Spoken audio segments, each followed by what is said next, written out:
Hello Sitakunda, আজকে চলে আসলাম আমার সীতাকুণ্ড পাহাড়ে। তো আজকে আপনাদেরকে শেয়ার করার চেষ্টা করবো পাহাড়ে কিভাবে উঠবেন, পাহাড়ে নিচ থেকে উপর পর্যন্ত ওঠার শর্টকাট যে ট্রিক্সগুলো, আর পাহাড়ে ওঠার জন্য কি কি প্রয়োজনীয় সামগ্রী দরকার। তো আশা করি ভিডিওটা এনজয় করবেন। তো চলুন ভিডিওটি শুরু করি।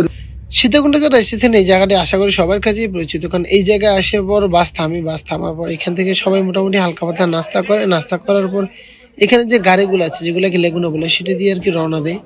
তো আমাদের এই যে নাস্তা দিয়ে দিল, আমাদের ডিম দিল, পরোটা দিল, আমাদের নাস্তা এটাই ছিল। তো আমরা নাস্তা করার পর এখান থেকে আমরা রওনা দিব সেই সীতাকুণ্ড পাহাড়ের উদ্দেশ্যে। সেখান থেকে যাবো আমরা বিভিন্ন জায়গায়। তো নাস্তা শেষে আর কি এখন একটা চায়ের ব্রেক নিলাম।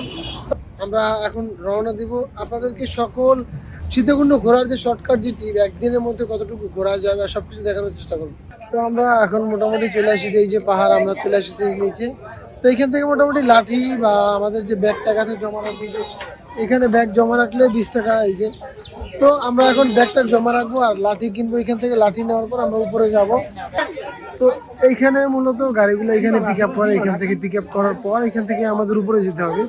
তো এই যে দেখুন লাঠি আছে, এখান থেকে লাঠি সবাই সংগ্রহ করে। কত করে ভাই পিস? কত করে ভাই? লাঠি একটা 40 টাকা জমা দিবেন, লাঠি আবার ফেরত দিয়ে যেতে পারবেন, ফেরত দিলে 20 টাকা করে দিয়ে দেবো।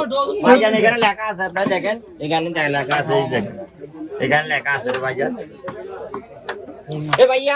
তো সবার উদ্দেশ্যে একটা কথা বলে রাখি, যারা পাহাড়ে উঠবেন, এই লং পাহাড়ে ওঠার জন্য আপনাদের অবশ্যই সেফটি ইকুইপমেন্ট দরকার আছে। আর সেই জন্য 40 টাকা বা 20 টাকা দিয়ে একটি লাঠি নিয়ে নেবেন, কারণ এটি ফেরত দেওয়ার পর আপনি যে টাকায় কিনেছিলেন তার অর্ধেক টাকা ফেরত পাবেন। তো আমরা লাঠি নেওয়ার পরে এখন রওনা দিয়ে দিলাম। আমাদের মতো অনেক এখানে পর্যটক আছে, যে অনেক পর্যটকরাই যাচ্ছে। তো আমরা এখন রওনা দিয়ে দিয়েছি সবাই লাঠি নিয়ে। এটা যে আপনার পুরো ম্যাপটা এখানে স্টেশন থেকে শুরু করে আপনার সীতাকুণ্ডে ঘোরার মতো যে জায়গাগুলো আছে সকল জায়গায় এখানে একটা ম্যাপ দেওয়া আছে। তো এখানে মোটামুটি 6টা স্পট আছে। তো আমরা দেখি ভিতরে যাই, আরো অনেক জায়গা আছে। তবে এই জায়গাগুলো মূলত আর কি একটু দর্শক প্রিয় আর কি। তো এই হ্যাঁ 150 আমার সাইজ হবে করেন হ্যাঁ করেন না বললে তো আমি আছি। পাহাড় ওঠার ক্ষেত্রে আপনার সবাই একটা জিনিস মাথায় রাখবেন, হালকা পোশাক বা হালকা ব্যাগ বা হালকা জিনিসপত্র নিয়ে ওঠার চেষ্টা করবেন। কারণ তো আমরা এখন মেইন গেটের কাছে চলে এসেছি, যে গেট থেকে আর কি প্রবেশ করে। এই যে মেইন গেটটা, এই যে এখান থেকে মূলত প্রবেশ করে আর কি। তো এই যে সিঁড়ি থেকে উঠছি, এই যে দেখুন আসলে এখানের পরিবেশটা আসলে অনেক অসাধারণ। কারণ আমরা আগে অনেক টুরিস্ট প্লেস আসি, এরকম পাইছি না। সত্যি কথা বলতে এখানে আসলেই অসাধারণ। পিছনের থেকে ভিউটা দেখেন। এই যে ভুল রাস্তায় চলে এসেছি, প্রথমেই ভুল করেছি, আমরা একটা মন্দিরের মধ্যে ঢুকে গেছি। এই যে মন্দির, আসলে যারা আসেন নাই তাদের বোঝানো সম্ভব না। এই যে দেখুন পাহাড়, আমরা কত উপরে আছি। এই সাইডে দেখুন, আসলে এটা শেষ করা যে পসিবল। তবে হ্যাঁ, যারা এবারে বিজয় করছে তারাও তো করছে না, সবই সম্ভব। আমার কথা বলতে অনেক কষ্ট হইতেছে। এই সময় পর্যটকের ভিড় অনেক বেশি থাকে, আর শীত মৌসুমে একটু মানুষ বেশি থাকে না, কারণ শীতের সময় এই জায়গাগুলো অনেক ঠান্ডা থাকে আর কি। এই যে দেখেন,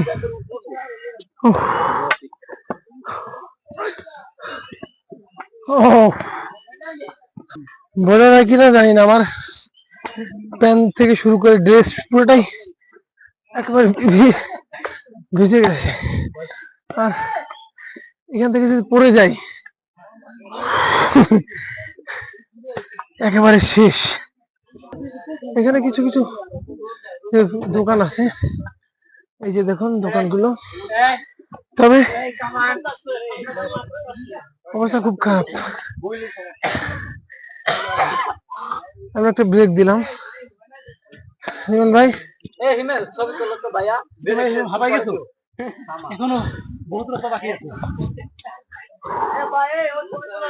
বারোশো ফুটে এই পাহাড়ে খুব সহজে ওঠা যাবে এটা এমন বিষয় নয়। আপনাকে ওঠার ক্ষেত্রে অবশ্যই সতর্কতা অবলম্বন করতে হবে, যেন আপনার নিজের সেফটি আপনার কাছে অবশ্যই থাকে।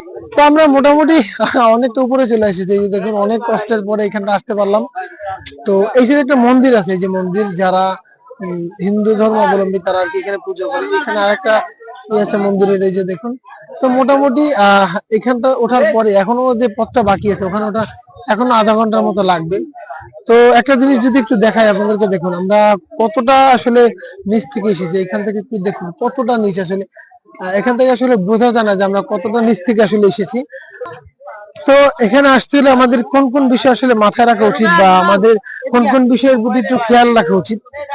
খাবার পানির সাথে থাকা খুবই জরুরি, কারণ খাবার পানির আসলে এটা গুরুত্ব আসলে অপরিসীম। খাবার পানি এত দাম বেশি কেন? বেশি একটু হওয়ারই কারণ ভাই যত নিচ থেকে তত উপরে নিয়ে আসতে আমার না পানি বেচবো আরো বেশি হওয়া উচিত ছিল ভাই। পানি বেচবো ভাই। তো এই খাবারগুলোর মধ্যে এই যে খাবারগুলা, এই যে এই সকল খাবার এই যে পাবেন, এই যে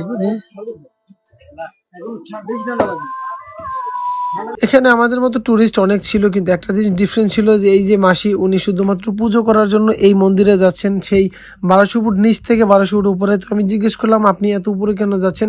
তিনি এটা আমাকে জানালো যে আমাদের সবারই একটা ইচ্ছে থাকে যেন আমরা মৃত্যুর আগে হলো এই মন্দিরে, চন্দ্রনাথ মন্দিরে একটা পুজো করতে পারি। তো সেই কষ্ট করে আর কি উনি এত উপরে উঠতেছেন। তো আমি একটা জিনিস ভাবতেছিলাম, আমাদের উঠতে এত কষ্ট হচ্ছিল, আসলে উনি এই বয়সে এত কষ্ট করে উপরে যাচ্ছে শুধুমাত্র ওনার ধর্মীয় রাজি খুশি করার জন্য। কাঙ্ক্ষিত লক্ষ্য আমাদের, সেই লক্ষ্যে চলে এসেছি আমরা। এই যে দেখুন, এই সেই কাঙ্ক্ষিত মন্দির, যে মন্দিরে মানুষের সাধনা করার জন্য আসে। এই যে দেখুন তপস্যা করতেছে ভিতরে, এই যে দেখুন এই যে তপস্যা করতেছে। তো এই যে আমরা সর্বোচ্চ চূড়ায় চলে এসেছি এখন। প্রচুর বাতাস, মানুষ হয়তো ভাই বাতাসের জন্যই আসে, মানুষের ক্লান্তি দূর করার জন্য আসে। যদি একটু দেখাই, দেখেন মনোরম পরিবেশ, মানে কিভাবে বলবো এই পরিবেশ আসলে, মানে কোনো টাকায় আসলে এই পরিবেশ সম্ভব না, আসলে এই অনুভূতি কোনো টাকায় সম্ভব না। এই যে দেখুন শান্তির একটা বড় জায়গা এই পাহাড়, বিশ্বস্ততা, ভালোবাসা সবকিছুর জায়গা এই পাহাড়। এটাই হলো সেই চন্দ্রনাথ মন্দির। এখানে মানুষজন আসে বিশ্বের বিভিন্ন দেশ থেকে আসে শুধুমাত্র পুজো করার জন্য বা তাদের ধর্মীয় যে রিচুয়ালগুলো আছে সেগুলো পালন করার জন্য। এখানে মানুষ তপস্যা করে, ধ্যান করে, বিভিন্ন ধরনের কার্যক্রম এখানে সম্পন্ন হয়। এখান থেকে কোনো মানুষ এখান থেকে সুইং করে আর বাঁচার কোনো পসিবিলিটি নেই। তো আমরা যখন চলে যাচ্ছিলাম সেই চন্দ্রনাথ মন্দির থেকে এই পাহাড়ের সর্বোচ্চ উচ্চ থেকে আর কি, তখন যেতে মন চাইছিল না, তারপরও কি করার, যেতে তো হবেই। তো আমরা চলে আসলাম, চলে আসার পর নিচে নামলাম। নিচে আসার পর দেখলাম এখানে বিভিন্ন ধরনের খাবারের দোকান রয়েছে, পাহাড়ি যে খাবারগুলা। তো সেই মধ্যে আনারস ছিল, তারপর কলা ছিল, বিভিন্ন ধরনের খাবার ছিল এখানে। তো সেরকম আমরা খাবার খেয়ে নিলাম আমাদের পছন্দ মতো। তো এখান থেকে একটা জিনিস বলে রাখি, আমাদের টিম মেম্বার যারা ছিল সবাই তার আগে চলে এসেছিল, আমি একটু বা আমাদের যে একটু গ্রুপটা ছিল ওরা একটু পরে এসেছিলাম। তো আসার পর দেখলাম ওরা খাবার খাচ্ছে, তো আমরাও খাবার খেয়ে নিলাম।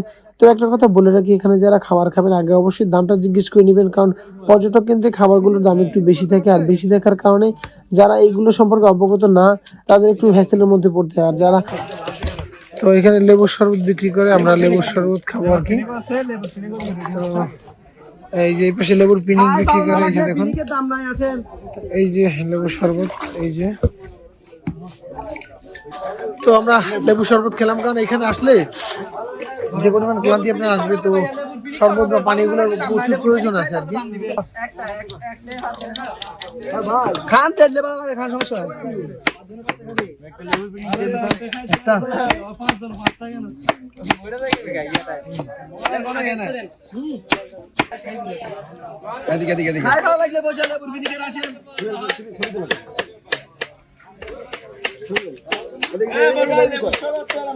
এই যে পিছনে সিএনজি গুলো রয়েছে, এগুলো আপনাকে যদি আপনি অসুস্থ হয়ে যান বা কোনোভাবে শারীরিক অসুস্থতা বোধ করেন আপনি, তো এই যে পাহাড় থেকে আপনাকে নিচে নিচে যাওয়ার জন্য সাহায্য করবে। এই যে পাহাড় থেকে নিচে যাওয়ার জন্য আপনাকে সাহায্য করবে এই সিএনজি গুলো। আর এটা আমি একটা জিনিস আপনাকে অবশ্যই বলে রাখবো যে আপনারা যদি নিচে যান তো সেই ক্ষেত্রে অবশ্যই সিএনজি ওয়ালার সাথে আগে কথা বলে নেবেন বা কন্ট্যাক্ট করে নেবেন, কারণ পর্যটক কেন্দ্রগুলোতে একটু ঝামেলা হয়। তো সেই ক্ষেত্রে যেন ঝামেলার মুখে আপনাদের না পড়তে হয়। তো সেই জন্য আমি একটা কথাই বলবো, যেন এখান থেকে কোনো দেশের দামটা একটু আলাদা ডিসকাস করে নেন, যেন আপনাকে ভোগান্তির শিকার হতে না হয়। তো আমরা এখন বলতে গেলে 300-400 ফিট নিচে চলে এসেছি, আর 400 ফিট আসার পর এখনো মনে হয় যে আরো 1000 ফিট এখনো বাকি আছে। তো এই যে দেখুন, মানে এই রাস্তার শেষ আসলে কোথায়? আমরা ওঠার সময় তো একটা দেখতে পাচ্ছিলাম যে আসলে এই জায়গা থেকে আমরা উঠবো বাকি। এই যে দেখুন, এই যে দেখুন, মানে কোনো জঙ্গলের কোনো শেষ নাই আসলে, কোন জায়গা থেকে শুরু কোন জায়গা থেকে শেষ বোঝা আসলে অনেক অনেক কঠিন। আমরা এখন নেমে চলে আসছি, আর পায়ের অবস্থা, পা পুরো ফুলে অবস্থা খারাপ হয়ে গেছে। এটা তো উঠছিলাম আমরা কত উপরে উঠছি? এটা তো উপরে উঠছিলাম, এই পাশে উঠছিলাম 1300 থেকে 1400 ফুট উপরে উঠছি আমরা। 4 ঘন্টা উঠতে নামতে আর পায়ের অবস্থা খুবই খারাপ, খুবই খারাপ। তো আমাদের মোটামুটি পাহাড় জার্নি এই পর্যন্ত শেষ। তো আমরা অবশেষে পাহাড় থেকে নেমে গিয়েছি। তো আশা করি আপনাদেরকে পাহাড়ে ওঠার এবং নামার মোটামুটি গাইডলাইন দেওয়ার চেষ্টা করেছি, কতটুকু পেরেছি জানি না। তো সেই পর্যন্ত ভালো থাকবেন, সুস্থ থাকবেন, দেখা হবে নতুন কোনো ভিডিওতে। আল্লাহ হাফেজ, আসসালামু আলাইকুম।